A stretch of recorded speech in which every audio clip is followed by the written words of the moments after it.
ዘውዱ ሾው በመላው አውሮፓ የሚኖሩ ኢትዮጵያውያንና ትውልደ ኢትዮጵያውያን በማህበራዊ ኢኮኖሚያዊና ፖለቲካዊ ጉዳዮች ዙሪያ ያላቸውን ሁለንተናዊ ተሳትፎና እምቅ የህይወት ተመክሮ በጥልቀት የሚዳስስ በይዘቱ ለየት ያለ በአዝናኝ ገጠመኞች የተሞላና በማራኪ ጨዋታዎች የተኳለ ቴሌቪዥን ፕሮግራም ዘውዱ ሾው።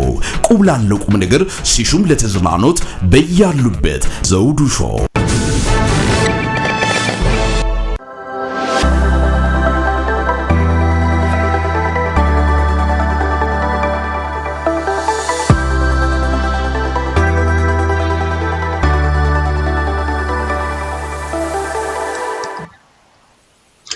ሰላም ጤና ይስጥልን ክቡራን ተመልካቾቻችንና አድማጮቻችን፣ ዘውዱ መንግስቴ ነኝ ከዚህ ከአገር እንግሊዝ። የዝግጅት ክፍላችን ከእናንተ ክቡራን ተመልካች አድማጮቻችን ጋር የምናደርገውን ዝግጅት አሁን ጀምረናል። እናንተም ከዝግጅታችን ጋር አብራችሁ ቆይታ እንደምታደርጉ ተስፋ እናደርጋለን።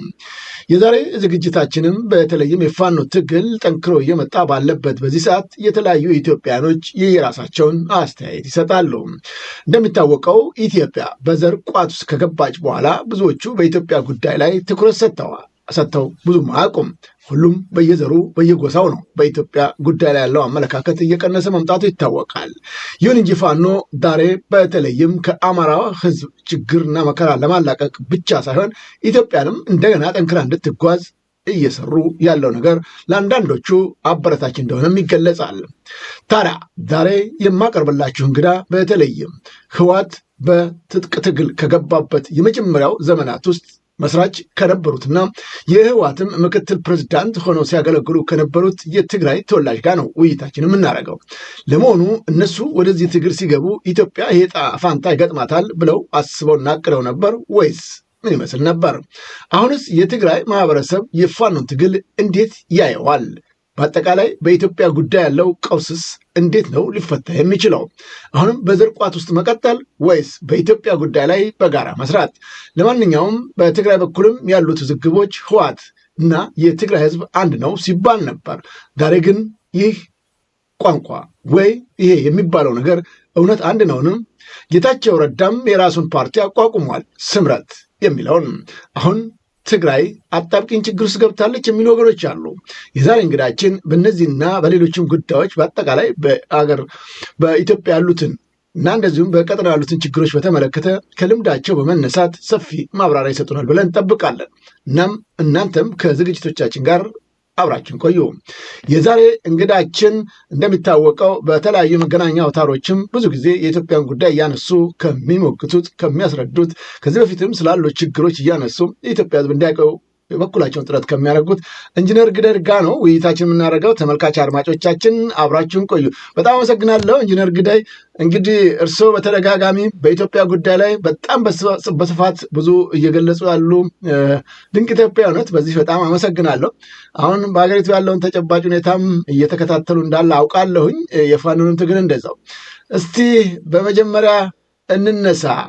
በትግራይ ተወላጆች ዘንድ የፋኖን ትግል እንዴት እያያችሁት ነው ያላችሁት? አመሰግናለሁ። እሺ ዘውዱ፣ በጣም ነው የማመሰግነው እኔም ይህንን እድል ስለሰጠኝ። ያው እንግዲህ ከአርስቱ የትግራይ ተወላጅ ብለኛል። ጥሩ በትግራዋይ መሆኔን ባቅም ግን እኔ እንደ ኢትዮጵያዊ ነው እንትን የማደርገው። በፋኖ ትግል በኢትዮጵያዊ አይን እንዴት ይታያል ወይም በኢትዮጵያዊ አይን እንዴት ነው የሚለውን አርስት ቢሆን ኖሮ ደስ ይለኝ ነበር። እንግዲህ ያው እንግዲህ ብዙ አርስቶችን ያነሳው ስለ አጠቃላይ በኢትዮጵያ ባለው ሁኔታ እንዲሁም በትግራይ ያለው ሁኔታ ነው። አንድ በአንድ በጥያቄ መልክ ብታቀርብልኝና እንትን እያደረግናቸው ብንሄድ ጥሩ ይመስለኛል። አመሰግናለሁ። እስቲ ከእንትኑን ጀምር። እንግዲህ ከኋላ እንነሳና ወደፊት እንፈነጠራለን። የኋላው ከሌለ የፊቱ የለም ነው የሚባለውና እርስዎ ህወሓት ሲመሰረት ቀዳሚውን ኃላፊነት ወስደው በምክትል ፕሬዝዳንትነት ሲያገለግሉ እንደነበረ ይታወቃል። ግን የፖለቲካ ጉዳዩንና እርስዎ ጀምረው አቅደው የነበረውን ነገር እርስዎንም ዋና ፕሬዝዳንቱንም ጭምር ወደኋላ ተጥሎ ህወሓት 50ኛ ዓመቱን አልፏል። አሁን ዛሬም የትግራይ ህዝብ ያለበት ሁኔታ የምናየው ነው። እስቲ ከዛ እንነሳ። እንደው እናንተ ትግሉን ስትጀምሩት የትግራይ ህዝብ በአጠቃላይ ኢትዮጵያ እንዲህ አይነት ውጥንቅጥ ችግር ውስጥ ትገባለች ብላችሁ አስባችሁ ነበር? እንደው ይህንን ያው ዛሬ እዚህ ላይ ቆመው ምንድነው እየተሰማዎት ያለው? እንግዲህ ቲፒኤልኤፍ ከመሰራረቱ ያው የፍትህ ጥያቄ ይዘው የተነሳ ድርጅት ነበር። የብሔሮች ጥያቄ፣ የዲሞክራሲ ጥያቄ፣ በወቅቱ የነበሩ ሌሎች ጥያቄ፣ የመሬት ጥያቄ፣ የአስተዳደር ጥያቄ፣ እንደዚህ የመሳሰሉ ነገሮችን አንስቶ ነበር የተነሳው እና በዛ መልክ እንግዲህ ህዝቡን አነሳስቶ አደራጅቶ ትግሉን ለማሸነፍ ችሏል። እኔ ግን የወጣሁት እንዲያውም ቀደም ብዬ ነው፣ እሱ ስልጣን ላይ ከመምጣቱ በፊት ነው። አካሄዱን ከመጀመሪያውም ጀምሮ የተሳሳተ መንገድ ጉዞ እንደጀመረ አይቼ በፖለቲካል እንትን የተቃወምኩበት ሁኔታ ነበር። አንደኛው አይዲዮሎጂ ነው። አይዲዮሎጂው ሌላ ጉዳይ ነው። ግን የዲሞክራሲ ህይወትን በድርጅቱ ውስጥ መንገዱን እንደሳተ በመቃወም ያው ከድርጅቱም ገፍተውን ያስወጡኝ። ኤኒዌይ እዛም ሆኜ ለመቀጠል ፈልጌ ነበር እየተከራከርኩ፣ ግን እድል አልሰጡኝም። ያው ሌላ አይነት አመለካከት እንዳይፈጠርና የአንዳንዶቹን ስልጣን ጥማት ፍላጎት እንትን እንዳይደራደር ፈርተው ነው እንግዲህ በዛን ጊዜ እንትን ያደረጉት። እንደወጣ ነው ያስገደዱኝ። ኦፍኮርስ አልገደሉኝም። አንዱ ትልቁ ነገር እሱ ነው። በቲፒኤልኤፍ ግን አስገድደው እንደወጣ ነው እንትን ያደረጉኝ። ከዛ በኋላ እንግዲህ ይሄ ድርጅት ብዙ ነገሮችን ጥፋት እየፈጸመ ያው እርስ በርስም እየተገዳደለ ያው የጥቂቶች ሰዎች የስልጣን መወጣጫ እንደሆነ እየታየ የሄደበት ሁኔታ ነው። ስልጣን ሲመጣም እንግዲህ የወሰዳቸው ፖለቲካል እርምጃዎች በሙሉ የተሳሳቱ ናቸው። ከስልጣናቸው ጋር የተያያዘ ነው። ስልጣናቸውን ለማስጠበቅ የሚያደርጉት ነገር ነው እና ብዙ ስህተቶች ፈጠሩ። ያው ኢትዮጵያን ለ30 ዓመት እንግዲህ ህብረተሰቡን በማለያየት አንዱን ህብረተሰብ ከሌላው ህብረተሰብ ጋር እንዲጋጭ በማድረግ ስልጣናቸውን ለማደላደል የሰሩበት ሁኔታ ነው ያየ ነው። እርግጥ እነሱ የሚሸፍኑት የብሔሮች መብት ፈቅደናል ነው፣ ግን ብሔሮቹ ምንም መብት አልነበራቸውም። በአንድ ዲክታተር ሲገዛ የነበረ፣ በአንድ ዲክታተር ፓርቲ፣ በአንድ ዲክታተር መሪ ሲመራ የነበረ ሂደት መሆኑን አይተናል። ህዝቡም ይህንን ተቃውሞ እንግዲህ በ2010 በተፈጠረው የህዝብ ንቅናቄ ግፊት ከስልጣን እንደተባረሩ አይተናል። ከዛ ከሱን ተክቶ የመጣው የአብይ ስልጣንም እንግዲህ ያለፈውን 6-7 ዓመት የሄደበትን ሁኔታ እያየን ነው እና በአጠቃላይ ቲፒኤልኤፍ የፈጸመው በደል ብዙ ነው። ያው ህዝቡን ለተደጋጋሚ ጦርነት አጋልጦታል፣ ለድህነት አጋልጦታል፣ ለችግር አጋልጦታል እና ህዝቡ ያው እንግዲህ አሁን እያየው ነው፣ መጨረሻው ላይ አይቶታል እና በመቃወም ላይ እንዳለ እናያለን። ግን አሁንም ይሄ ድርጅት ለረጅም ጊዜ የቆየ ብቻውን እንደ ትልቅ ድርጅት ሆኖ ኢኮኖሚውም ትጥቁንም ሁሉንም ነገር ይዘው የቆየ ኃይል ስለሆነ በቀላሉ የሚገፋ ድርጅት አይደለም። እንዲያውም አሁን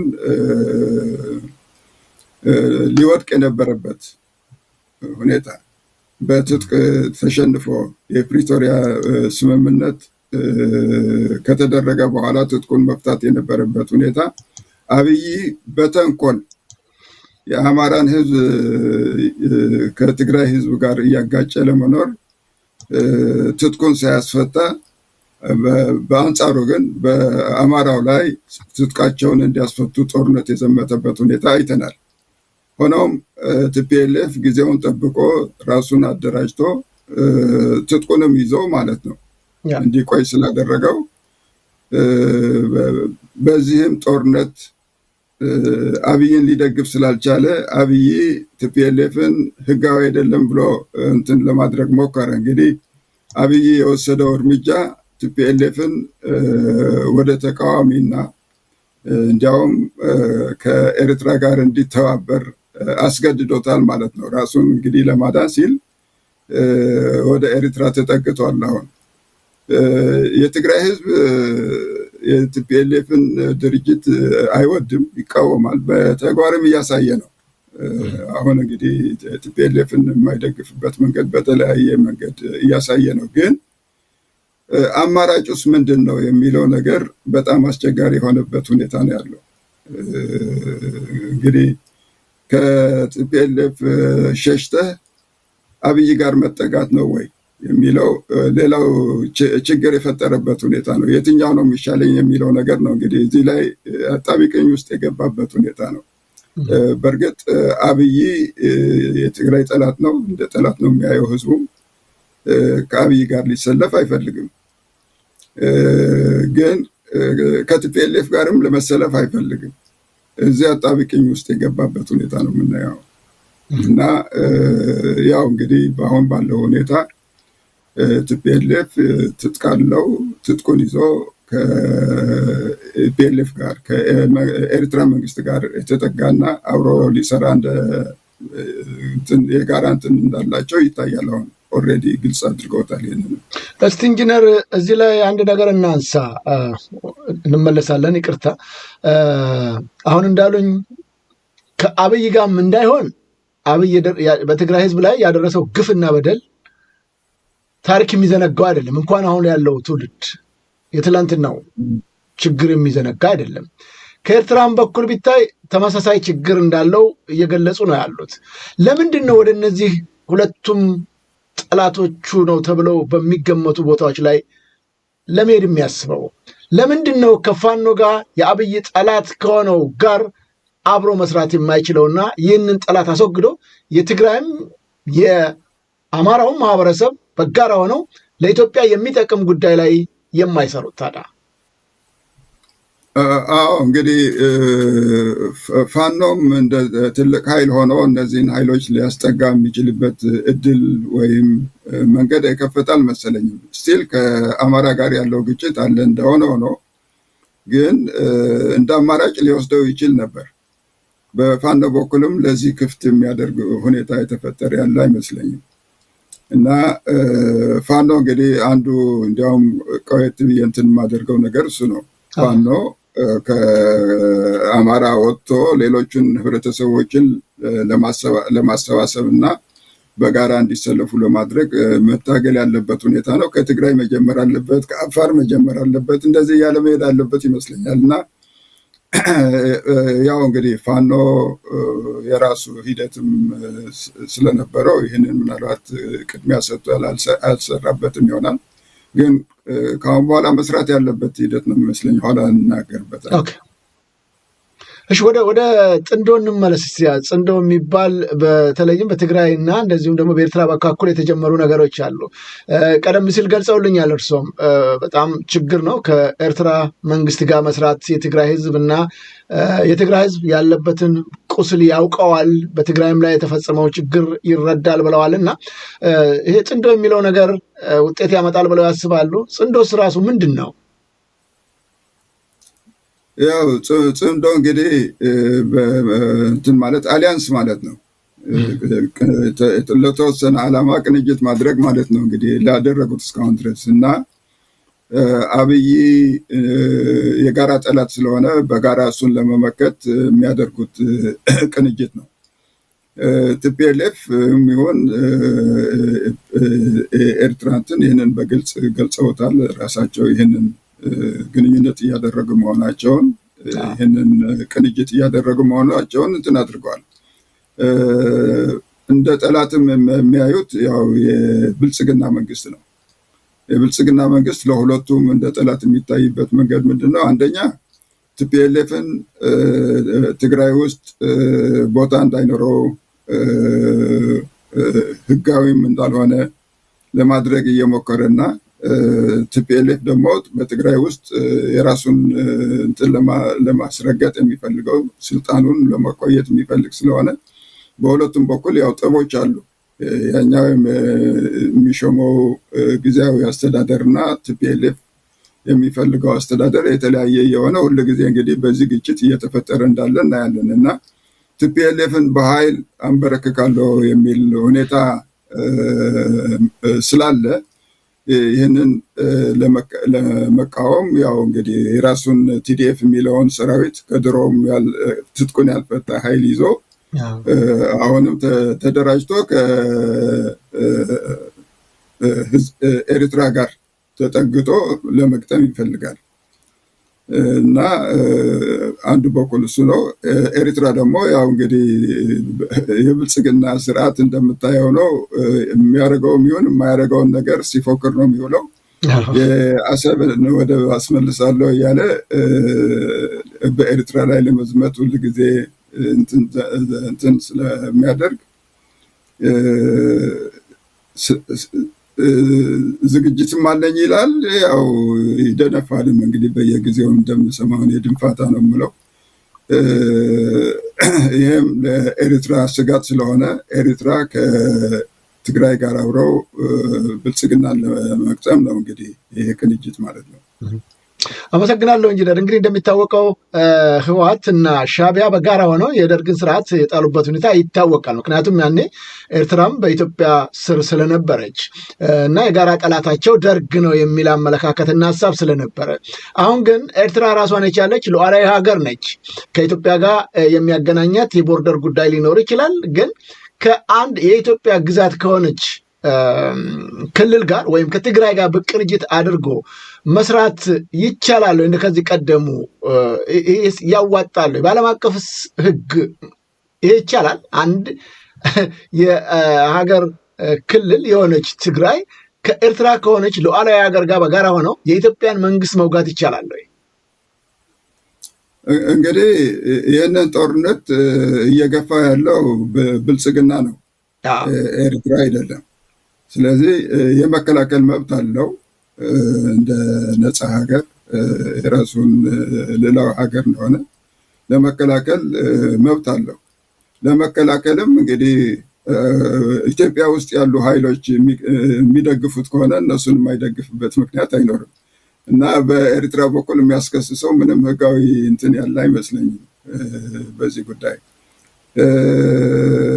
እንግዲህ እነ ቲፒኤልኤፍ ይከሰሳሉ ወይ እነ ፋኖ ሊከሰሱ ይችላሉ ወይ በኤርትራ ቢደገፉ የሚለው ጥያቄ እንግዲህ የፖለቲካ ሁኔታ የሚወስነው ነው። ፖለቲካ ማለት እንደ የውስጥ ተቃዋሚ ኃይሎች ሊያስወግዛቸው ወይም ሊደግፋቸው የሚችል በኢትዮጵያ ያለው ፖለቲካ ሁኔታ ነው እና የኢትዮጵያ የዚህ ስርዓት የብልጽግና ስርዓት ህዝቡን አሁን ረግጦ በያዘበት ሁኔታ ህዝቡ መነሳት መብት አለው። ፍትሃዊ ጥያቄዎች አሉት። ፍትሃዊ ጥያቄዎቹን ይዞ መታገል ደግሞ ተገቢ ነው የሚል እምነት ነው ያለኝ። ለምሳሌ የፋኖ ትግል በትግራይም እንደዚሁ ጨፈልቃለሁ ብሎ ከሄደ ያው አንዱ ሌላ የፍትህ ጥያቄ ሊነሳ ይችላል እና በዚህ ጉዳይ ላይ ፍትሃዊ ጥያቄ ይዘው ለተንቀሳቀሱ ኃይሎች ከየትኛውም አካባቢ እርዳታ ማግኘት የምንቃወመው ነገር አይኖርም። ስራ ኢትዮጵያ ኢንጂነር ትንሽ የተቆራረጠበት ነው። ተመልካች አድማጮቻችን ትንሽ የመቆራረጥ ነገር ይስተዋላል። ኢንጂነር ትንሽ ድምፆ እየተቆራረጠብኝ ነው ያለ ኔትወርኩ ይሁን አይ ዶንት ኖ። ይሰማዎታል ኢንጂነር? ተመልካች አድማጮቻችን እንግዲህ እንደምትከታተሉት ነው። በተለይም የህወሓት አሁን መጥተዋል። እሺ ይቀጥሉ።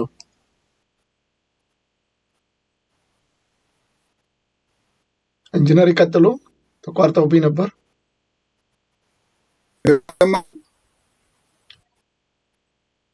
ኦኬ አሁንም አልተመለሰም። ትንሽ ድምፁ እየተቆራረጠ ነው። ኢንጂነር እየተናገር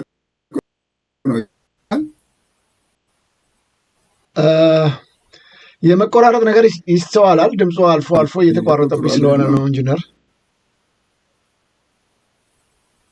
የኔ ይሰማዎታል? እሺ አሁን በጣም ጥሩ ነው። ያንተ ይሰማኛል? ኦኬ በጣም ጥሩ ነው። አሁን በጣም ጥሩ ነው። ይቀጥሉ። እንግዲህ ያው የኤርትራ መንግስት ራሱን ለመከላከል በሚያደርገው ትግል ላይ ሌሎች የኢትዮጵያን መንግስት የሚቃወሙ ኃይሎችን ቢያግዝ በሕግ አስጠይቀውም እያሉኝ ነው የነበረው። ይቀጥሉ። እሱ ነው የምልህ። እና እንግዲህ ውስጥ ያሉት ኃይሎች ደግሞ እንግዲህ ወደኋላም ልናገር እችላለሁ። ለምሳሌ የፋኖ ትግል ፍትሐዊ ነው፣ ፍትሐዊ ትግል ነው። በኢትዮጵያ ባለው ስርዓት ማንኛውም ኃይል አሁን ሊነሳበት የሚችል ሁኔታ ነው ያለው። ዲሞክራቲክ መብቶች የሉም፣ ሰላም የለም፣ ኢኮኖሚክ ሁኔታው በጣም የተዳከመና ችግር ውስጥ ያለበት ነው እና የአንድ የአፋኝ ስርዓት አገዛዝ ነው ያለው። በዚህ ሂደት ማንኛውም አይነት እንቅስቃሴ ሊኖር እንደሚችል በኢትዮጵያ ልንገምት እንችላለን። አንዱ እንግዲህ ፋኖ እንደምናየው ነው ማለት ነው። የትግራይም እዚሁ ሊጠቃለል ይችላል እና እነዚህ ኃይሎች ይህንን ስርዓት እንታገላለን ብለው እስከተነሱ ድረስ በእኔ በኩል ፍትሐዊ ነው ነው የምለው እና ፍትሐዊ እስከሆነ ድረስ ደግሞ ትጥቅ ኃይል ድጋፍ ከየትኛውም አካባቢ ከጎረቤቶቻችን ሊያገኙ ይችላሉ። ቢያገኙም ጥፋት አይደለም፣ ይገባልም ብዬ ነው የማምነው። ይገባል። ግን እንዳንድ የፖለቲካ ሰው አብይ ከኢሚራይትስ እርዳታ ማግኘት ከቻለ ተቃዋሚዎቹ ከሌላ ኃይል እርዳታ የማያገኙበት ምክንያት አይኖርም። በአንዳንድ ወገኖች ግን የሚነሱ ነገሮች አሉ። ኤርትራ መንግስት ወይም የፖለቲካ ሰዎችና እንደዚሁም የህወሓት የፖለቲካ ሰዎች በምንም ጉዳይ ላይ በጥርጣሬ የሚተያዩ ናቸው። መተማመን የለም። ምናልባት ትግራይ ወይም ህወሓት የሚባለው ኃይል ለጊዜው ጭንቅ ውስጥ ከመግባት አኳያ ነው ወደ ኤርትራ የገባው። አሁንም ቢሆን የመተማመኑ ነገሮች የሉም የሚሉ ወገኖች ይተቻሉ። ይህን እንዴት ያወታል እርስዎ? እርግጥ ነው አለመተማመን ይኖራል። እንግዲህ ይሄ በሁሉም ተማምነው እንትን ሊያደርጉ ይችላሉ ማለት አይደለም። መተማመኑ የሚፈታው በጊዜና በሁኔታዎች ነው። እንግዲህ በሚፈጠሩ ሁኔታዎች ነው። በተግባር ላይ የተስማሙባቸው ነገር ይፈጽማሉ ወይ አይፈጸሙም? እንግዲህ እነዚህ የሚፈታተሹበት መንገድ ይኖራቸው ይሆናል። ጥርጣሬ በሁለቱም በኩል መኖሩ ግን በምንም መንገድ እንትን ልታደርገው አይችልም። ሁለት ጠላት የነበሩ ኃይሎች ናቸው እንግዲህ በጋራ አብረው ለመስራት እየሞከሩ ያሉት እና ይሄ ጥርጣሬ መኖሩ ናቹራል ሊሆን የሚገባው ነገር ነው ብዬ ነው የማምነው። ወደ ህወሓት ላይ ትንሽ ልቆይ እመለሳለሁ። በቀጥታ ወደ ሌሎቹ ጥያቄዎችና ህወሓት እንደሚያውቁት የህወሓት ማለት የትግራይ ህዝብ በሙሉ ነው ሲል የነበረ ነው። አሁን ግን በሚገርም ሁኔታ ሌሎች ተፎካካሪ ፓርቲዎች እንዳሉ ሆነ ግን ከህወሓት ውስጥ ተገንጥለው ወጥተው ራሳቸውን መስርተዋል። ጌታቸው ረዳ በቅርቡ ፕሬዚዳንት ሆኗል የስምረት ፓርቲ እና እንደው በዘመኔ እንደዚህ አይነት ህወሓት ላይ እንዲህ አይነት ነገር ይከሰታል ብለው አስበው ነበር? አሁንስ ይሄ ልዩነት እየጨመረ ሲሄድ የህወሓት ዕጣ ፈንታ ምን ይሆናል ተብሎ ይገመት ይሆን? እንግዲህ በህወሓት ላይ ህዝቡ አንድ ወቅት ሊያመፅ እንደሚችል ይታየኝ ነበር። ሁኔታቸው ባካሄዳቸው እንዲያውም በጣም ዘግይቶ ነው የትግራይ ህዝብ ይህንን እንትን ያየው። ብዙ ግፍ ያደረሰበት ነው። አሁን ህዝቡ በደንብ አይቶታል ይሄ ድርጅት ጥፋት እንደሆነ። ልጆቹን በልቶ ጨርሷል፣ ንብረቱን አውድመዋል፣ ህዝቡን አደህይቶታል እና ብዙ ስቃይ አድርሶበታል። ይህንን ህዝብ አይቶታል። እንዲያውም ምንድነው አንድ ቄስ የተናገሩትን በትግራይ እንትን ያሉት ይሄ ድርጅትና ሰይጣን አንድ ናቸው፣ እንዲያውም ሰይጣን የሚቀድመው በእድሜ ብቻ ካልሆነ በስተቀር አንድ ናቸው ብለዋል እና እንደዚያ ነው የሚያያቸው። አሁን ህዝብ በጣም መጥፎ መሆኑ የሰሩት ሴራ በሙሉ አሁን እየታየው የመጣበት ሁኔታ ይመስለኛል። እና ይህንን ድርጅት አሁን አውቅቶለታል። ግን ህዝቡ እንግዲህ የት ሊሄድ ነው? አሁን አማራጭ ያጣው ይመስለኛል እንዳይደራጅ። ከተደራጀ ያው ቲፒኤልኤፍ ይጫነዋል፣ ያው ያጠፋዋል፣ ይሞክራል። አሁን ስልጣን እንትንም አለው፣ ኃይል አለው። ለዚሁም ነው አሁን እንግዲህ ሸሽተው ወደ አብይ እየተጠጉ ያሉት እና ህዝቡ የአብይንም መጠጋት የሚወደው አይደለም፣ ይህንን የሚፈልገው አይደለም እና በጣም አጣብቂኝ ውስጥ የገባበት ሁኔታ ነው ያለው። እንግዲህ ወደፊት የሚሆነውን ልናይ እንችላለን። በኢትዮጵያ የሚኖረው ለውጥ ለትግራይም ትልቅ ለውጥ ነው የሚያመጣው ብዬ ነው የማምነው። አመሰግናለሁ ኢንጂነር። እንግዲህ ሰው መቼም ከስህተቱ ይማራል። 50 ዓመት አልፎታል ህወሓት። በጣም ትላልቅ መሪዎቹ ጭምር እና አምባሳደር መስፍን ስዩም እና አቦይ ፀሐይ የመሳሰሉት ሁሉ በዚሁ ትግል ላይ ትልቅ አስተዋጽኦ አድርገው ኢትዮጵያን ለ27 ዓመታት ሁሉ የመሩ ሰዎች በዚሁ ጦርነት አልበቃ ባይነት ወይም ደግሞ ህወሓትን ህዝባዊ አለማድረግ ያመጣውን ጣጣ አይተናል። ህይወት እስከ አጥተዋል ህይወታቸው። አሁን ያሉት እንኳን ከዛ ስህተት ተምረው ለምንድን ነው ለህዝቡ እድሉን መስጠት ያልፈቀዱት ብለው ያስባሉ ያሉት አሁን የህወሓት አመራሮች? እንግዲህ የዲክታተሮች ጠባይ ነው። እንግዲህ ዲክታተሮች አንዴ ስልጣን ላይ ከወጡ በኋላ ፈቅደው ሊመለሱ አይችሉም።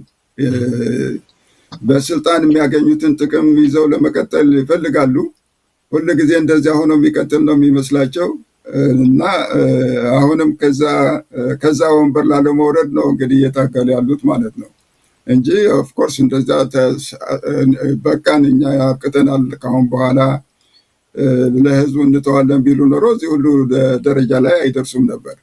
እነሱም ወደ ኤርትራ ሄደው ተጠግተው ከዛ መዋጋት ምናምን አያስፈልጋቸውም ነበር ማለት ነው። ግን አልሆነም እና እነዚህ ዲክታተሮች እስከ መጨረሻ ድረስ ተጠያቂም ስለሚሆኑ ያው እንግዲህ ከስልጣንም ወርደን እንጠየቃለን የሚል ፍራቻ ስላላቸው እስከ መጨረሻ ድረስ በዚህ መንገድ ነው የሚቀጥሉት እነሱ እና አሁን ያቺ ያለቻቸውን እድል ይዘው ወደ ኤርትራ ተጠግተው ለመኖር ህይወታቸውን ትንሽ እድሜ ለመጨመር እየሞከሩ ነው ማለት ነው እና ይህንን ከነሱ አንጠብቅም።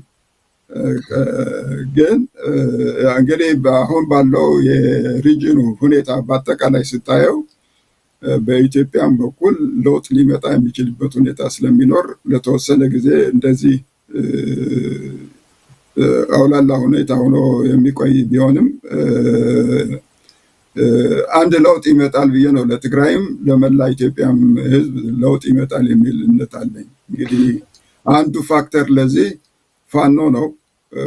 ፋኖ የሚወስዳቸውን እርምጃዎችና ሂደቶች ላለው ለሪጅኑ ትልቅ ለውጥ አዲስ ለውጥ ሊያመጣ ይችላል ወይም የባሰ ነገር እንግዲህ የምናየው ነው። እንግዲህ እስካሁን ድረስ በያዙት ጥሩ እየሄዱ ነው። አማራ ሀገር ግን ከሌላው ጋር እንዴት ይሰራሉ የሚለው ጥያቄ ገና ያልተመለሱ ጥያቄዎች አሉ። እሱን ኋላ ልናነሳው እንችላለን ማለት በጥያቄ።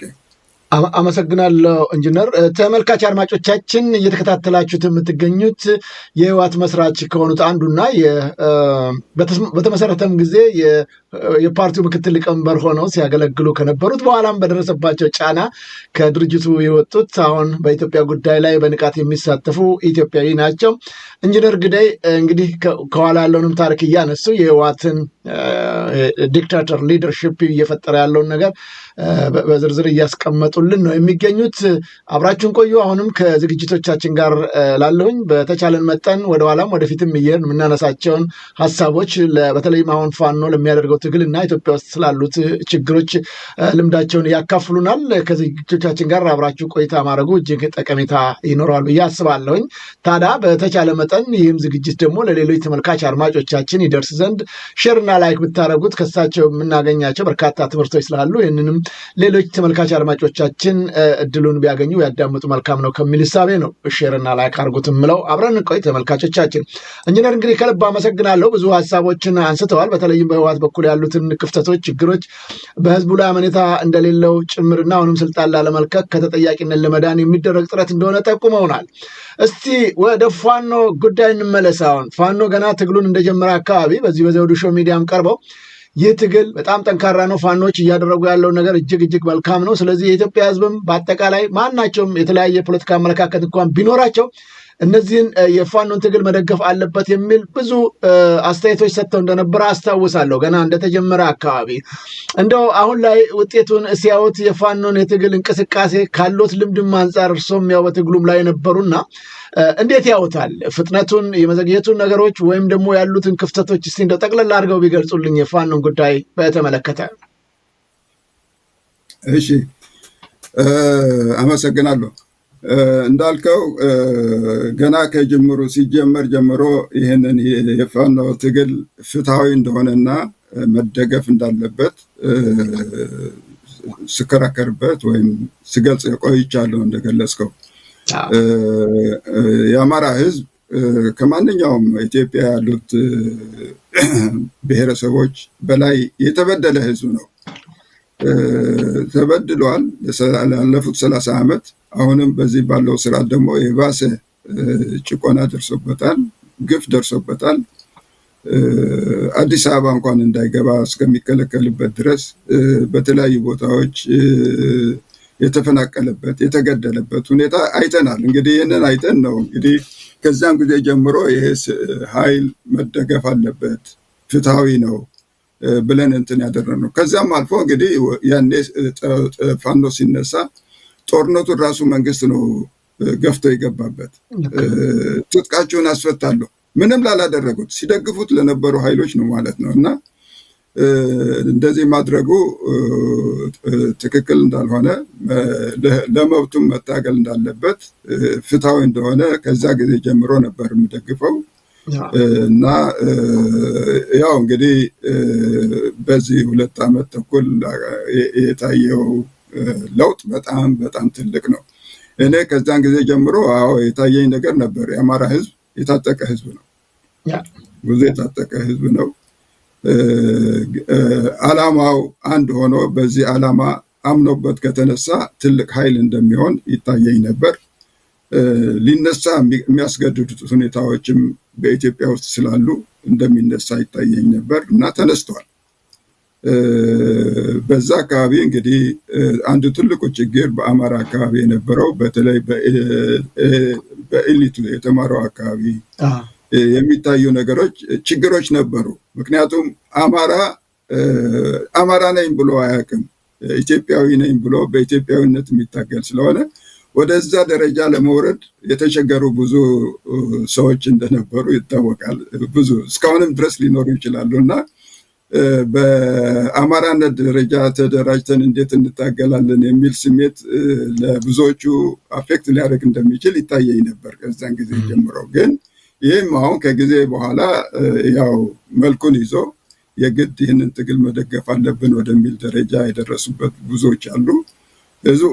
በኤሊቱም በህዝቡም አገር ቤት ባለው ህዝብም በጣም የሚደገፍ መሆኑን እያየን ነው። በዚህ ሂደት ፋኖ በአጭር ጊዜ አሁን የምናየውን አይነት እድገት ማሳየቱን ይገርሞኛል። በዚህ አይነት ፍጥነት እንግዲህ በሌሎች ኃይሎች ተደግፎ እንደዚህ አይነት እድገት ያሳየ ታሊባን ብቻ ነበር። አሜሪካን ድጋፍ ስለነበረው ታሊባን እንደዚህ በአጭር ጊዜ ሳናውቀው በ6 ወር ውስጥ ትልቅ ድርጅት የሆነ ማለት ነው።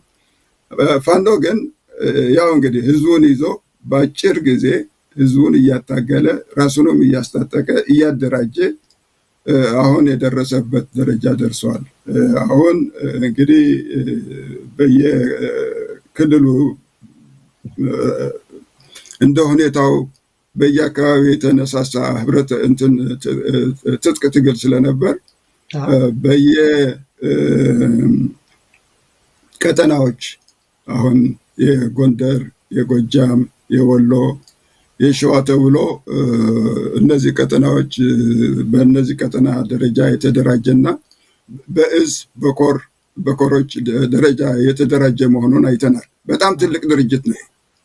አራቱ ድርጅት አሁን ባለበት ሁኔታ ሳይሆን በጣም በጣም ትልቅ ብዙ አርሚ ያለው ድርጅት ነው እና በተለይ በጎጃም አሁን የተለያዩ ዘመቻዎች ተደርገው በየወሩ ኦልሞስት ለማለት ይቻላል በዚህ ወር መጨረሻ እናጠፋቸዋለን ጠርጋቸዋለን እያለ የሚገባው ዘመቻ ማዕት እንደሆነና ይህም እየተዳከመ በየጊዜው እየተመታ የፋኖ ድል በደንብ ራሱን እያደራጀና ከፍ እያደረገ የሄደበት ሁኔታ አይተናል። በወሎ፣ በጎንደር፣ በሸዋም እንደዚሁ አይነት እንቅስቃሴዎች አሉ። እንግዲህ ይሄ 2 ዓመት ተኩል ጦርነት ያልተደረገበት ወቅት አለ ብዬ አልገምትም። በየአካባቢው በሁሉም አካባቢ ጦርነቶች አሉ እና በመጨረሻ ደግሞ አሁን በመጨረሻ ነው የወሎ የምስራቅ አማራ እንትን ሂደቱ እያጠቃ መሳሪያ ይዞ ራሱን ማስታጠቅ ብቻ ሳይሆን ከዛ አልፎ አሁን ማጥቃት ብቻ ሳይሆን መደምሰስም የሚችል መሆኑን ያሳየበት ሁኔታ ነው ያየነው። ትልልቅ ምሽጎችን መደምሰስ ይችላል። ይሄ ትልቅ ሰፊ ቦታ ነፃ አድርጓል። አሁን ብዙ ትጥቅ አግኝተዋል። ብዙ ወታደሮች ብልጽግና ወታደሮችን ማርኳል። ነፃ ቦታ ወጥተዋል እና ይህንን ስናይ እንግዲህ ይሄ ኃይል አሁን ሌላ ደረጃ ደረሰ ነው የሚያሳየኝ እኔ የማየው። ይሄ የሽምጥ ውጊያ አጥቅቶ መሸሽ ብቻ ሳይሆን አሁን መደምሰስም ጭምር እንዳለበት ነው። ደምስሶ ትጥቁን እንደገና ማሳደግ፣ ነፃ መሬቶቹን ማስፋት፣ ራሱንም በበለጠ ትጥቅ ማስታጠቅ፣ ራሱን በሚሊተሪ ሁኔታ ማጠናከር፣ ትሬኒንግ መስጠት፣ በእነዚህ ላይ እንግዲህ ያተኮረ ሂደት እንደሚሆን ነው ከአሁን በኋላ የምናየው እና ጥሩ ውጤቶችን ያስገኘ መሆኑ ነው። እኔ በጣም ነው የገረመኝ። በዚህ ግን ከዚህ እንትን ያልጠበቁት የነበረው ነገር ምንድን ነው? እነዚህ የተለያዩ ኃይሎች ቶሎ ብለው በጋራ ሆነው ይሰራሉ የሚል ግምት ነበረኝ። የገመትኩትን ያህል አልሄደም። እዚህ ላይ ቱ ቢ ፍራንክ እንደዛ አልሄደም። ጊዜ ወሰደ። ዌል በእነሱ ቦታ ሆነም ስታየው እንግዲህ አንዳንድ ችግሮች ሊኖሩት እንደሚችሉ ይታየኛል።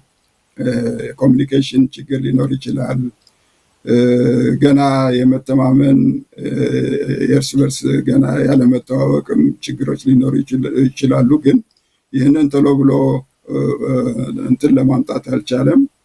አንድ አመራር ይዞ አንድ ኮማንድ ይዞ የሚሄድበት ሁኔታ ቢደረግ ጥሩ ነው። ወዲህም እንግዲህ እያደረጉት መሆኑን እያየን ነው። እዚህ ላይ ግን ኢንጂነር እርስዎ ያው ልምድ አሎት።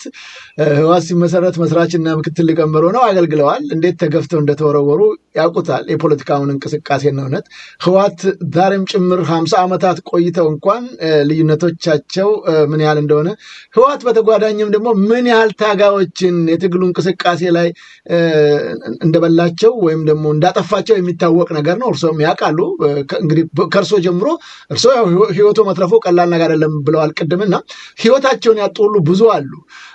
ብዙ ሰዎች አሁን እርሶም ኮሜንት እያደረጉበት ነው። ለምን ዘገየ፣ ለምን አብሮ የመሆኑ ነገር ትንሽ ቅር አሰኝቶኛል እንዳሉት ሁሉ ብዙ ሌሎች በተለይ የአማራ ማህበረሰብ ለምን አንዳልሆንም የሚሉ ነገሮች አሉ። እንደሚያውቁት አንደኛ አጭር ጊዜ ነው ያለው፣ ሁለተኛ በተለያየ የተበታተነ ቦታ ነው ያሉት፣ ሶስተኛ የመገናኘት እድል የለም። ቅድም እርሶም እንዳሉት አብረው የመወያየት የመነጋገር ህወሓት እንኳን ትግሉ ላይ አንድ ላይ ሆነው አንድ ስፍራ ሆነው አንድ ላይ እየተዋጉ እንኳን በየጊዜውና በየወቅቱ እርስ በርስ እየተጠፋፉ ያሉበት ሁኔታ አለ። ከዛ አንጻር ሲታይ የፋኖ አሁን በጣም በሚገርም ሁኔታ በየጎጡ ወይም በየጎበዛ አለቃ የነበረው ወደ ሁለት የመጠቃለል ነገሮች ተስተውለዋል። ይህንን እንደው እንደ ቀላል ማየት ይቻላል። ኢንጂነር ግዳይ ቀላል አይደለም። እኔ ቀላል ነው ማለት አይደለም፣ ግን ሊፈጥንበት የሚችል ሁኔታ ነበር የሚል እምነት አለኝ። እስቲ እንዴት ሊፈጥን ይችላል? እንደው ከልምዶ በመነሳት ያለውን የፖለቲካ እንቅስቃሴ ያለውን የሀገሪቱን ተጨባጭ ሁኔታ ከማየት አንጻር ፋኖ ከዚህ የበለጠ መፍጠን ይችላል ተብሎ ይገመታል አንድ ለመሆን? ወይል እንግዲህ በተለያዩ ጊዜ ለምን አብራችሁ አትሰሩም፣ ለምን እንትን አትድርጉም፣ ለምን አትቀራረቡም ሲባል እየተገናኘን ነው ምናምን እየተባለ ለረዥም ጊዜ የወሰደበት ሁኔታ ይታየኛል እና እሱን ማሳጠር የሚችል ሁኔታ ይኖራል ብዬ ነው የምገምተው። ግን ስቲል አሁንም ቢሆን የተሰራው ስራ ትንሽ አይደለም፣ ትልቅ ነው። በየአካባቢው እንግዲህ የተነሳ ኃይል ስለሆነ ወደ አንድ ለማምጣት ያስቸግራል። ቀላል አይደለም። ብዙ ኢጎ፣ ብዙ የተለያዩ ነገሮች ሊኖሩ እንደሚችሉ የታወቀ ነገር ነው እና ግን ቶሎ ብሎ ይሄ አይነት ፖለቲካል ስትራክቸር ቢኖረን ጥሩ ነው፣ ይህ አይነት ሚሊተሪ ስትራክቸር ቢኖረን ጥሩ ነው ተብሎ ክሊር በሆነ መንገድ አትሊስት ከአንዳንዶቹ ትልልቅ የሆኑት አካባቢዎች ሊወጡ ይችሉ ነበር። በዛ መልክም ህዝቡን ለማነሳሳት እና ሌላውንም ለማነሳሳት ሊደረጉ የሚችሉበት ሁኔታ ነበር እና እስካሁን ድረስ ግንኙነት እያደረጉ ነው፣ እየተገናኙ ነው የሚል ነገርም አለ አይደለም። ይህንን ግን እንዴት ነው ቋሚ በሆነ መንገድ የሚያስኬድ ሁኔታ ተፈጥሯል ወይ? ምን አይነት ስትራክቸር ነው ያላቸው? እንዴት አድርገው ነው እያደረጉት ያለው የሚለው ለሁላችንም ግልጽ አይደለም እስካሁን ድረስ። ይሄ ግልጽ መሆን አለበት ባይነኝ እኔ። ግልጽ ሆኖ ለረጅም ጊዜ እንትን ሊወስድ የሚችል ስምምነትና አካሄድ ጥምረት እንዲኖር እመኛለሁ እኔ በበኩሌ እና እንደዚያ ሆኖ ግልጽ እንዲሆን እፈልጋለሁ። ይህንንም ብለው ለምንድን ነው እኔ እንዲያውም የተለያዩ ኃይሎች መሆናቸው እና በጣም ተገዳዳሪ ኃይሎች መሆናቸው ለኢትዮጵያ ዲሞክራሲያዊ ሂደት ጥቅም ይኖረዋል የሚል ግምት አለኝ እኔ ራሴ። ግን ይህንን እንዴት ቢይዙት ነው ጥቅም ላይ የሚውለው ነው ማለት ነው። እንግዲህ ተገዳዳሪ ኃይሎች ወደ አንድ ሲመጡ አንዱ ዶሚናንት ሆኖ እንደፈለገው የሚገዛበት ሁኔታ አይመጣም። በምክክር የሚሰራበት መንገድ ይመጣል። ዲሞክራቲክ የሆነ ኤክሰርሳይዝ እንዲደረግ ይፈጥራል እና ይህንን ነገር ለማድረግ ስለሚያስችል ይህንን ስትራክቸር መፍጠር መቻል አለብን ነው የምለው እንጂ ልዩነቶች መኖራቸውን አይደለም እኔ እንትን ያደረጉት። እነዚህ የተለያዩ ኃይሎች ግን በእንደዚህ አይነት ማዕቀብ፣ በእንደዚህ አይነት ፕላትፎርም ቢገናኙ ሞር ዲሞክራቲክ ሊሆን ይችላል። ዲሞክራቲክ ኤክሰርሳይዝም እየተማሩ ሊሄዱ ይችላሉ። ለሌላው ለወደፊት ለምትመጣው ኢትዮጵያም ትልቅ አስተዋጽኦ ያመጣል የሚል እምነት ስላለኝ ነው እና እዚህ ላይ ክሊር መሆን አለባቸው የምለው ለዚሁ ነው። ፕላትፎርሙ ዲሞክራቲክ የሆነ ተሳታፊነት የሚያመጣ የአራቱን ህዝቦች እንትን ዲሞክራቲክ በሆነ መንገድ የሚያሳትፍ በውይይት ሊፈቱት የሚችሉ የተለያዩ ኃይሎችን የሚያሳትፍ አይነት ሆኖ መፈጠር አለበት ወይ ነኝ።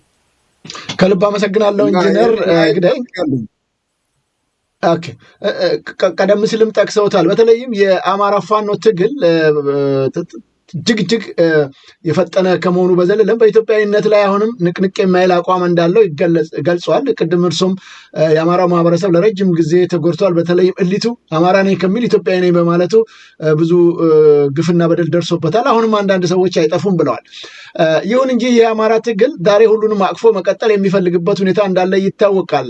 ቀደም ሲል በትግራይ በኩል ምናልባት ፋኖች እድሉን አልሰጡም የሚል ሀሳብ አንስተዋል እና በፋኖ በኩል አንድም ቀን የትግሉን በጋራ የመስራትና ይህንን የኢትዮጵያ ጠንቅ የሆነውን ስርዓተ መንግስት ወይም ብልጽግና የሚባለውን ለማስወገድ በሚታገሉ ቡድኖች የማገዝ የመርዳት የመተባበር ነገር አለ። እንደምናውቀው በደቡብ የተቋቋመው ደቡብ ፋኖ የደቡብ ኢትዮጵያ ፋኖ የሚል ተቋቁሟል። ከዛ ጋር በቅንጅት የመስራት ነገር ከአፋር ጋር እንደዛው በቅንጅት የመስራት ነገሮች ተስተውለዋል። አሁንም እየሰሩ ያለበት ሁኔታ አለ። በትግራይ በኩል ግን ይህንን እስካሁን ጠንክሮ ያለመግባት ጉዳይ እንዳንድ ሰዎች አስተያየት በፋኖም በኩል እኔ አንዳንዶቹን እንዳነጋገርኳቸው መጥተው እነሱ ራሳቸው ገፍተው በጋራ ለመስራት ያለው ተነሳሽነት ደካማ ነው። ይልቁንም እንደሚያውቁት አሁንም ራሱ በዚህ በወልቃይት በኩል ሌሎችንም ስልጠናዎች በመስጠት ተጨማሪ ጦርነት ከራሱ ከፋኖ ጋር ለመጀመር የሚያስቡ ወገኖች እንዳሉ ይገለጻልና ይህን እንዴት ያዩታል? ከዛስ በኩል ወደ ትግራይ ወደ ኤርትራ ከመሄድ ይልቅ ቅድም የሚያነሳው ለዛ ነው ከፋኖ ጋር ሆነው በጋራ ሰርተው የጋራ ጠላታቸው የሆነውን ይህንን የአብይን ስርዓት ማስወገድ አይጠቅምም ወይ? ለምንድን ነው የቲዲኤፍ ወታደሮች ከህወሓት ጋር ለመስራት ያልጓጉት?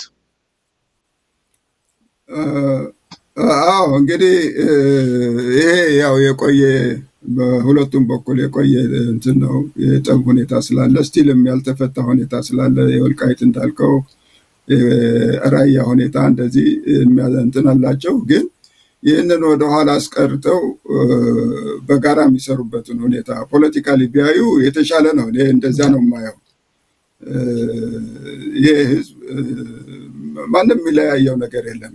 እንደሱ አመለካከት ነው የለያየው እና ይህንን ህዝብ በጋራ ላይ የሚመጣበት በሰላም የሚኖርበት ሁኔታ መፍጠር ይችላሉ። እነዚህም ድርጅቶች እንግዲህ ይህንን በጋራ ሆነው የመታገል ሁኔታ ቢፈጥሩ የተሻለ የመቀራረብ ሁኔታ ሊፈጥር ይችላል የሚል እምነት አለኝ። እኔም እንደምታየው እንግዲህ በሁለቱም በኩል የሚነገር ነገር አለ። ያው ፋኖም ከትግራይ ኃይሎች ጋር ለመተባበር እንደሚፈልግ በቲፒኤልኤፍም እንደዚህ አይነት አነጋገሮች አሉ።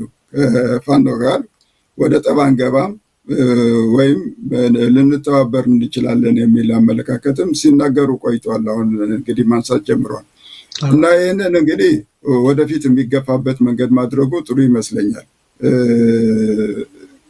ይሄ ለፖለቲካ ፍጆታ ተብሎ በዚህ በወሰን ጠቦች ግጭቶች የተፈጠሩት ሁኔታ እሱን አስወግዶ በጋራ የሚሰሩበት ሁኔታ ቢፈጠር ለትግራይ ህዝብ ይጠቅማል፣ ለአማራ ህዝብ ይጠቅማል፣ ለኢትዮጵያ ህዝብም ይጠቅማል እና እሱም ቢያደርጉ እኔ ምኞቴ ነው። እንግዲህ እሱን እንዲያደርጉ ነው ትልቁ እንትን። ከፋኖ ይህንን ኢኒሽቲቭ መወሰድ አለበት ባይ ነኝ። አሁን ትልቅ ኃይል ያለው ፋኖ አሁን እንግዲህ ማንንም መጠበቅ ያለበት አይመስለኝም። የወደፊቷ ኢትዮጵያ በፋኖ እጅ ነች አሁን እኔ እንደሚታየኝ እና ሁሉንም አይነት ኢኒሽቲቭ መውሰድ ያለባቸው እነሱ ናቸው። ከአካባቢያቸው ከሌላው ኢትዮጵያ ህዝብ ሌላውን ህዝብ ለማሰባሰብ ጥሪ ማድረግ ችሎታም አላቸው፣ አቅም አላቸው አሁን እና ይህንን ማድረግ ይጠበቅባቸዋል እና ከሌላው እስኪመጣ ድረስ የሚል መጠበቅ ያለባቸው አይመስለኝም። የኢትዮጵያ እድል ኃላፊነት በፋኖ እጅ እንዳለ ቢያዩት ጥሩ ይመስለኛል ነው የምለው። እኔ እንደዚያ ነው የማምነው። ከልብ አመሰግናለሁ ኢንጂነር። እንግዲህ ይህንን ስርዓተ መንግስት ለመገርሰሶ ለመጣል የትጥቅ ትግል ብቻ ሳይሆን የህብረተሰቡም የመንግስት ሰራተኛውም ጭምር በመሀል ከተሞችም የሚገኙ የማገዝ የመርዳት ነገሮች በጣም ቀዝቅዘዋል፣ መተባበር ነበረባቸው የሚሉ ወገኖች እየበረከቱ ናቸው በአሁኑ ሰዓት። የእርስዎ አመለካከት በዚህ ጉዳይ ላይ እንዴት ነው? አዎ ትክክል ነው። እንግዲህ የዓለምን የህዝባዊ አመፅ ትግል ስታይ በየአካባቢያችንም አሁንም እየታዩ ያሉትን ስታይ በህዝቡ በተወሰነ ጥያቄዎች ላይ ችግር ሲደርስበት አብሮ እንደሚነሳና ሆ ብሎ ስርዓቶችን እንደሚቀይር እያየን ነው። ኢትዮጵያ ውስጥ ያለው ችግር በማንኛቸውም በእነዚህ አመፅ ያደረጉት ሀገሮች እንኳን አታየው። በጣም ትልቅ ችግር ያለበት ሀገር፣ ትልቅ ችግር ያለበት ህዝብ ለምንድን ነው የማይነሳው የሚል ጥያቄ እንግዲህ አጠያቂ ነው። የኢትዮጵያ ህዝብ አሁንም ሁሉም በየቤቱ ችግር አለበት፣ ሰላም አጥቷል፣ የኑሮ ውድነት የኑሮ ችግር አለበት፣ በተደጋጋሚ የመንግስት ጥቃት አለበት፣ ነፃነቱ ተነጥቋል፣ መናገር አይችልም፣ መሰለፍ አይችልም፣ መንቀሳቀስ አይችልም፣ እየተፈናቀለ ነው። በልማት ስም በምናምንም እያፈናቀሉት ነው እና ይህ ሁሉ ተደራራቢ ጥያቄዎች እያሉ ሲያይ ለምንድን ነው የማይታገለው የሚል እንግዲህ ሁላችንም ላይ የሚነሳ ነገር ነው። ይታገላል፣ ግን መታገሉ የማይቀር ነው። ይህንን ህዝብ ማነሳሳት አለብን፣ መነሳት አለበት። ህዝቡ ያለውን ችግር እንዲሁ ዝም ብሎ ተቀብሎ ሊኖር እንደማይችል ሊሸከመው የማይችልበት ደረጃ ደርሷል። መነሳት አለበት ነው የህዝቡ መነሳሳት ለትጥቅ ትግሉም ትልቅ ድጋፍ ነው እና አሁን የኢትዮጵያን ህዝብ ሁላችንም እንትን ማድረግ ያለብን ችግሩን አይቶ መፍትሄው እንዴት ሊያደርገው እንደሚችል አትሊስት መንገድ ማሳየት አለብን። የራሱም የትግል ልምድ አለው። ከአሁን በፊት የተደረጉ አመጾች አሉ። ያው ብልጽግናም የመጣው በህዝብ አመፅ ነው እና ይህንን ልምዱን እንደገና እንዲያየውና እንዲነሳሳ ማድረግ ያስፈልጋል። አንዱ እንግዲህ በዚህ አመፅ ይሄ መንግስት ምንም አይነት ምህረት እንደማያደርግ የደህንነት ኃይሉን በጣም አጠናክሮ የጸጥታ ኃይሉን አጠናክሮ ህዝቡን ለመጨፍለቅ የተደራጀበትና የተዘጋጀበት ሁኔታ መኖሩን እያየን ነው፣ እያደረገም ነው። ያስራል፣ በገፍ ያስራል፣ የትም ቦታ ይወስዳቸዋል። እስካሁን ድረስ እንደዚህ እያደረገ የኖረበት ሁኔታ ስለሆነ ህዝቡ ስጋት ላይ ፍራቻ ውስጥ እንዳለ ነው እና ይህንን ፍራቻ መስበር አለብን እና ፍራቻው የምንሰብረው ደግሞ እንግዲህ አንድ የተለያዩ መንገዶች ሊኖሩ ይችላሉ። እነዚህ ተቃውሞ አድርገው አድማ ያደረጉ ኃይሎች ካደረጉ በኋላ በደል የሚደርስባቸውን በደል ሊቋቋሙበት የሚችሉትን መንገድ ማቃለል መቻል አለብን።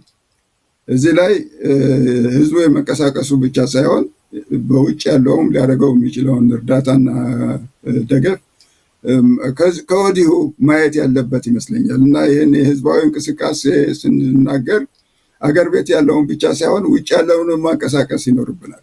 ውጭ ያለውን ማንቀሳቀስ አለበት። ሰራተኞች በስራ አድማ ቢያደርጉ ከስራ ቢያባርሯቸው እንደግፋቸው እንችላለን ወይ? ቢታሰሩ የታሰሩትን ቤተሰብ እንደግፍ እንችላለን ወይ? እንደዚህ የመሳሰሉትን ነገሮች ሊያመልጡ የሚችሉ ሰዎች የሚያመልጡበትን መንገድ ልናደርግላቸው እንችላለን ወይ የሚሉ ብዙ እንደዚህ የመሳሰሉ ነገሮችን ስለሚያስነሳ ውጭ ያለውም አብሮ መነሳት ያለበት ይመስለኛል። አሁን የሀገር ቤት ብቻ አይደለም፣ ውጭ ያለነውም ለዚህ ዝግጁ ነን ወይ? እየተንቀሳቀስን ነው ወይ? መንቀሳቀስ አለብን እና ሁለቱን አብሮ ማንቀሳቀስ እንዳለብን ይታየኛል። ፋኖም እዚህ ላይ ሚና አለው፣ ትልቅ ሚና ሊጫወት ይችላል። በተለይ አንዳንድ ቦታዎች በቀላሉ ሊያስጠጋቸው፣ አማራ አካባቢ ለምሳሌ ተቃውሞ አድርጎ ችግር ሊደርስበት የሚችለውን ሰው ሊያስጠጋው ይችላል። ነፃ መሬት አለው፣ ምንም ችግር አይኖረውም። አሁን እንደዚህ አይነት ነገሮችን አሁን መጀመር የሚቻልበት ሁኔታ እንዳለ ነው የሚታየንና ፋኖም ይህንን እንደ አንድ የትግል መሳሪያ አድርጎ ራሱም እንዲንቀሳቀስበት ማድረግ ያለበት ይመስለኛል። ከልብ አመሰግናለሁ በድጋሚ ኢንጂነር ግዳይ። እስቲ እንግዲህ ወደ በተለይ የፖለቲካ ነገር በጣም አወዛጋቢና ችግር ያለበት ቢሆንም ግን አንዳንድ ሰዎች ህሊናን የሚያህል ነገር ሽጠው ስብዕናቸውን አዋርደው ስህተት ውስጥ የሚገባሉ። እነ ጌታቸው ረዳን እንደሚያዩት በጣም በአብይ ላይ ያላቸው ጥላቻ ምን እንደነበረ የምናውቀው ጉዳይ ነው። በተለይም ፐርሰናል የራሱ ጠቅላይ ሚኒስትሩን ድንቅ አስተሳሰብና አይምሮ ያለው በሚል በጣም በርካታ ጸያፍ ቋንቋዎችን እየተጠቀመ የሚተቸው ሰው ጋር ዛሬ አብሮ የመስራቱ ነገር ጀነራል ጻድቃንም በተመለከተ በተለይ በትግራይ ህዝብ እና በኢትዮጵያም ላይ ትልቅ ኃላፊነት ይዘው ሲንቀሳቀሱ የነበሩ ሰዎች ዛሬ በዚህ ባሳደጉት ልጅ ላይ ተንጠልጥሎ መቀመጥና ያንን የመሰለ ግዙፍ የሆነ ስብዕናን ጥሎ የትግራይንን ያንን ትልቅ የተከበረ ማህበረሰብ ጭምር አዋርዶ መቀመጥን ሲያዩት ለሱ ሲያጎበድዱ ሲያዩ እንደው ምን ተሰማዎት? አዎ እንግዲህ እኔ ጌታቸው ፖለቲካ እንኳን በጣም ነው እንትን የሚያደርገኝ፣ መያዣ የሌለው ከዛ ወደዛ እየተገላበጠ የሚሄድ ሰው መሆኑን ነው የማውቀው። ታስታውሳለህ ወደ አማራ ሀገር ሲገቡ ሂሳብ እንወራረዳለን እያለ ነበር የገባው። ኢትዮጵያን ብትፈርስ ጉዳያችን አይደለም እናፈርሳታለን እያለ ነበር የገባው። እንደዚህ ያለ ሰው መጥቶ ደግሞ አሁን ስለ ኢትዮጵያ ሲናገር ስለምናምን ሲናገር ስታየው ድብልቅልቅ ያለበት ሁኔታ መሆኑን የምታየው ነው። ይሄ ሰውዬ የቱ ላይ ነው አቋም የምትለው ነገር የለውም። መያዣ የሌለው ሰው ነው እና የእሱ ፖለቲካ እንትን አያደርገኝም። እንደዚህ እንደሚገላበጥ የማየው ሰው ነው። ምንም እንትን መያዣ የሌለው ሪሊ ምንድን ነው ፖለቲካ አቋም አንተ? አንድ ነገር እኮ ይዘህ መቆም ያለብህ መሆን አለብህ እና የለውም እንደ ሁኔታው እሱ በሚመቸው መንገድ እየተገለባበጠ የሚኖር ሰው ነው። ደግሞ እያየው ነው እንግዲህ አሁን አብይ ጋር መጥቶ እሱን ሲያቆላጵስ ይውላል። እንግዲህ እንደዚህ ነው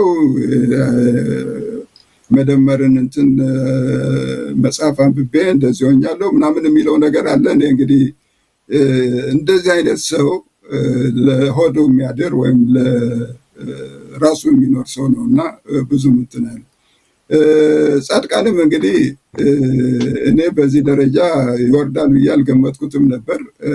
ወደዚያም የሚያደርስ ሁኔታ አልነበረውም። እርግጥ ከትግራይ ሸሽተው የሚጠጉበት መንገድ ቦታ ያስፈልጋቸዋል። ግን መቀባጀር እና ይህንን እንትን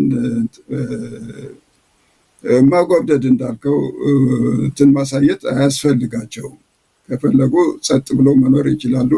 ከማያደርግላቸው ከሆነ ጻድቃን ወጥቶ ውጭ ሀገር መኖር የሚችልበት ሁኔታ ነበረው አለው እና እንደዚህ ሰዎች በእንደዚህ አይነት የትግራይን ህዝብ እንደገና ወደ ትግል እንመራሃለን የሚሉት እኔ ብዙ አይታየኝም። የትግራይ ህዝብም እንግዲህ ብዙ ጥያቄ ውስጥ የሚያስገባቸው ይመስለኛል እና ወይም አይ ካን አንደርስታንድ ትግራይ ውስጥ ሊሰሩ አልቻሉም፣ መሸሽ ይገደዳሉ፣ ሸሽተዋል። ከሸሹ በኋላ ግን የሆነና ያልሆነ እንትን ማድረግ ራስን አዋርዶ ህዝብንም የሚያዋርድ ነገር እንትን ማድረግ ጥሩ አይመስለኝም። የትግራይ ህዝብ እንደዚህ አይጠብቅም። አጎብድዶ አጎንብሶ እንትን ማድረግ ይሄ ያልሆነውን ማሞካሸት ምናምን ማድረግ አስፈላጊ አይደለም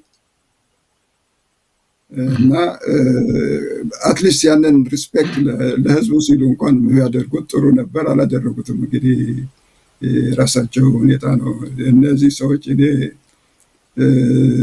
ለጌታቸው ከድሮም እንትን የለኝም እንዳልኩ ነው። አንዱን ይዞ አንዱን እንትን የሚያደርግ የሚያምታታ አይነት ሰው አቋሙም እንትን ያልሆነ ሰው ነው። ግን ጻድቃን ትንሽ መጠንቀቅ ነበረበት ይላለው። እንግዲህ ራሱ እንትን አካሄድ ነው። ባትወርዱ ጥሩ ነው ባይነኝ እኔ። ወደዛ ደረጃ ባትወርዱ ጥሩ ነው። አመሰግናለሁ ኢንጂነር። እንግዲህ ሰዓታችንም እያበቃ ነው። በጣም ሰፊ ሀሳቦችን ከልምዶም ከእውቀቱም በመነሳት ሰጥተውናል። ከልብ አመሰግናለሁ። እንደው ለመጨረሻ ምን ምክረ ሀሳብ ይሰጣሉ? ይሄ ትግል ተቋጭቶ ኢትዮጵያ ሰላማዊ ሀገርና የኢትዮጵያ ሕዝብ የመረጠውን መሪ ያስቀምጥ ዘንድ በውጭም በሀገርም ያሉት በትጥቅ ትግል ላይ ያልተሳተፉ በተጓዳኝም ደግሞ የትጥቅ ትግሉ ላይ በማካሄድ የሚገኙትን የፋኖ አባላቶች ምንድን ነው የሚሰጡት የምክር ሀሳብ? ከዚህ የመጨረሻ ሀሳቡን እነሳና ውይይታችንን እንቋጫለን። አመሰግናለሁ። እሺ፣ አንደኛ መቼስ ትልቁ ኃይል ፋኖ ላይ ነው እንትን ማደርገው። ፋኖ አሁን በደረሰበት ባለበት ሁኔታ ብዙ ኃላፊነት እሱ ላይ የሚወድቅ ይመስለኛል እና ራሱን አቀናጅቶ በደንብ እንግዲህ አንድ አይነት አመራር ኮማንድ እንትን ፈጥሮ ስትራክቸር ፈጥሮ ራሱን ትግል ለኢትዮጵያም ግልጽ ያደረገ መንገድ ግልጽ እንዲያደርግ እንትን አደርጋለሁ። ጊዜው ነው አሁን ይጠበቃል። የኢትዮጵያ ሕዝብም ይጠብቃል። እንግዲህ ይህንን ነገር የዓለም ሕዝብም ለነገሩ ፋኖ ምንድን ነው የሚለውን ነገር ለማወቅ ስለሚፈልግ ይህንን ሁሉ በደንብ አድርገው እንትን ማድረግ ያስፈልጋቸዋል።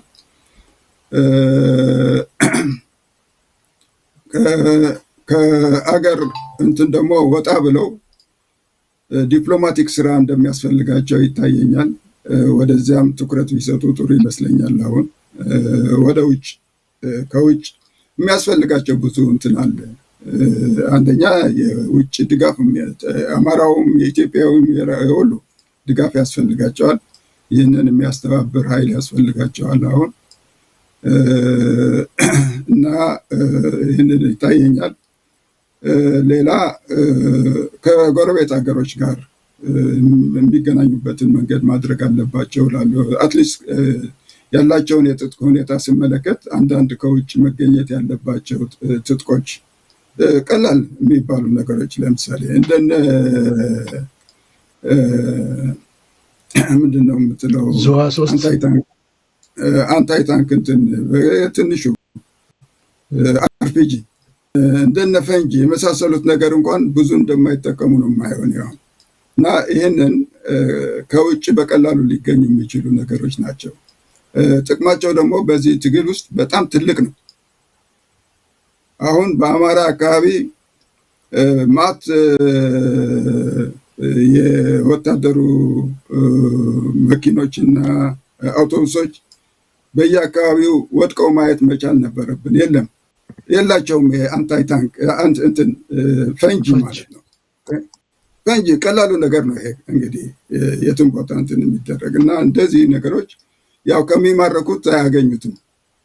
የሚማርኩት ጠበንጃ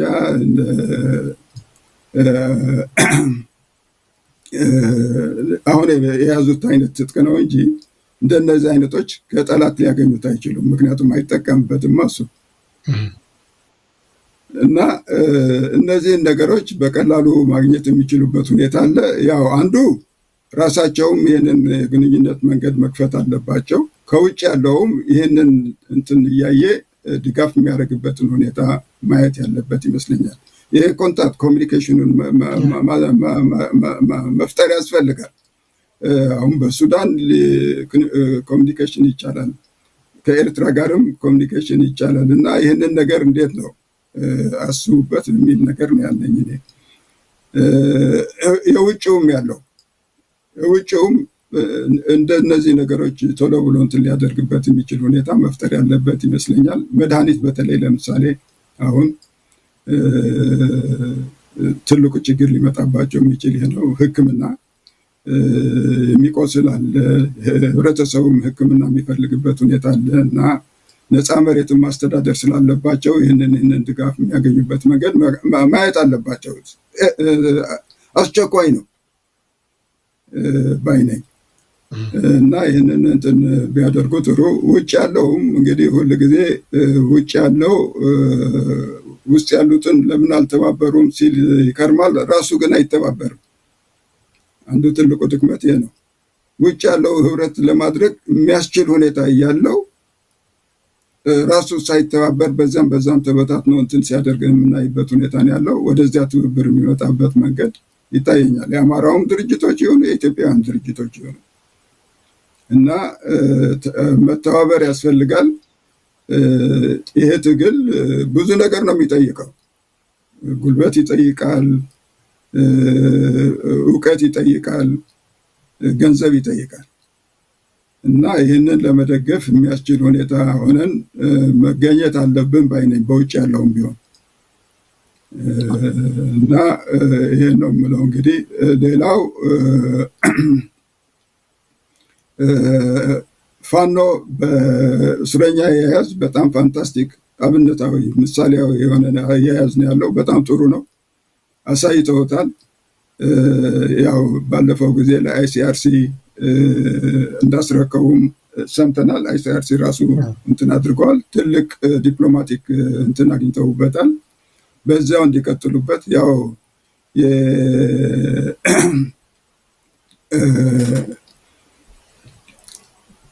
አብይ ሰራዊት ግን ጡት እንደሚቆርጥ አየን።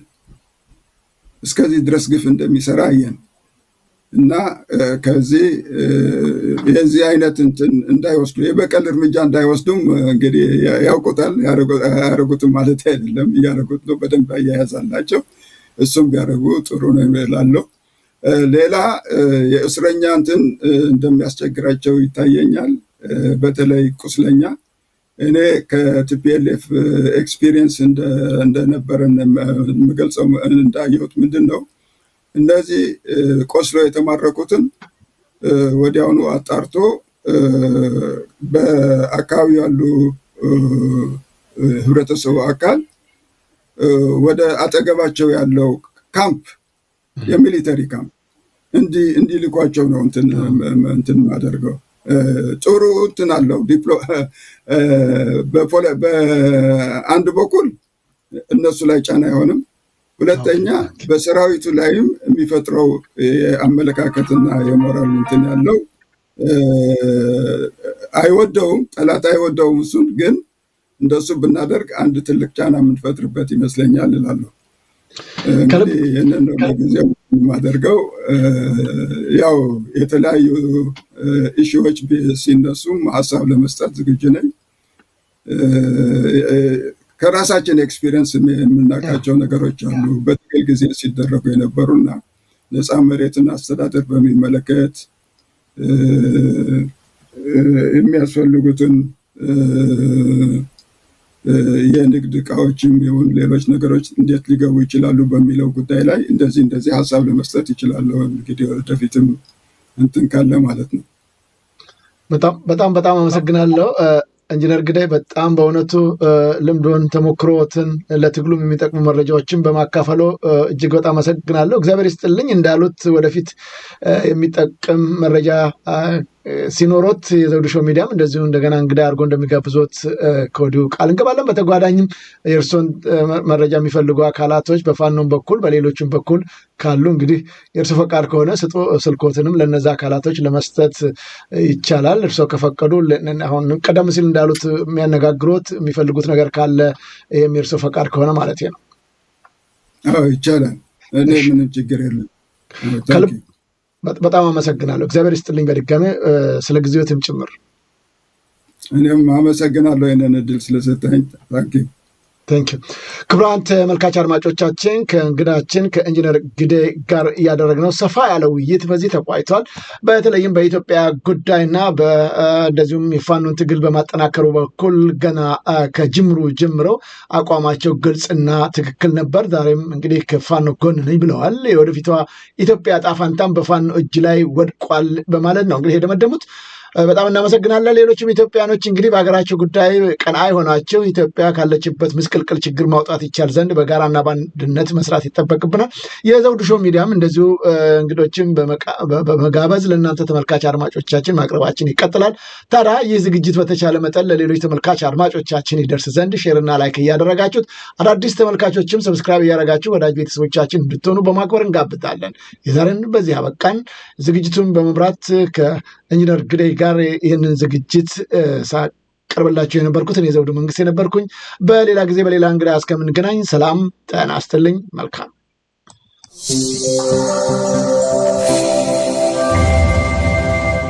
ዘውዱ ሾው በመላው አውሮፓ የሚኖሩ ኢትዮጵያውያንና ትውልደ ኢትዮጵያውያን በማህበራዊ ኢኮኖሚያዊና ፖለቲካዊ ጉዳዮች ዙሪያ ያላቸውን ሁለንተናዊ ተሳትፎና እምቅ የህይወት ተመክሮ በጥልቀት የሚዳስስ በይዘቱ ለየት ያለ በአዝናኝ ገጠመኞች የተሞላና በማራኪ ጨዋታዎች የተኳለ ቴሌቪዥን ፕሮግራም ዘውዱ ሾው።